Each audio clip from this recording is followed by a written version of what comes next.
കുവൈറ്റിൽ തൊഴിലാളികൾ താമസിച്ചിരുന്ന ഫ്ളാറ്റിലുണ്ടായ തീപിടുത്തത്തിൽ മരിച്ച മലയാളികൾ ഉൾപ്പെടെയുള്ള ഇന്ത്യക്കാരുടെ മൃതദേഹങ്ങളുമായി വ്യോമസേനയുടെ പ്രത്യേക വിമാനം നെടുമ്പാശ്ശേരി വിമാനത്താവളത്തിലെത്തി.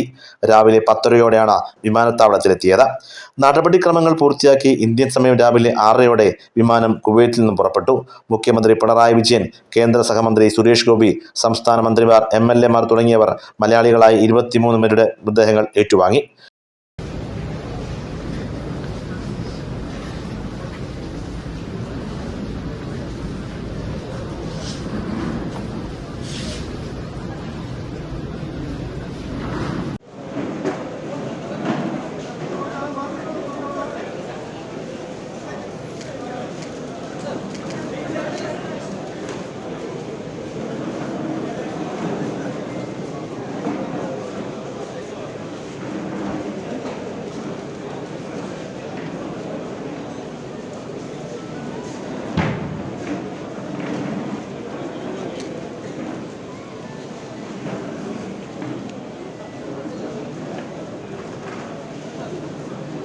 ഏഴ് തമിഴ്നാട് സ്വദേശികളുടെയും ഒരു കർണാടക സ്വദേശിയുടെയും മൃതദേഹം കൊച്ചിയിൽ വെച്ച് കൈമാറി.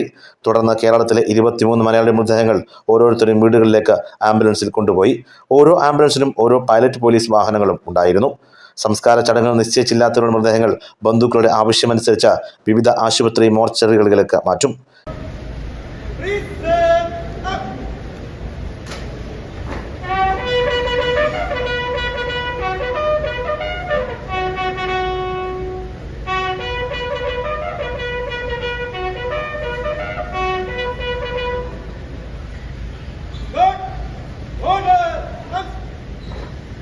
ACV news, Kozhikode.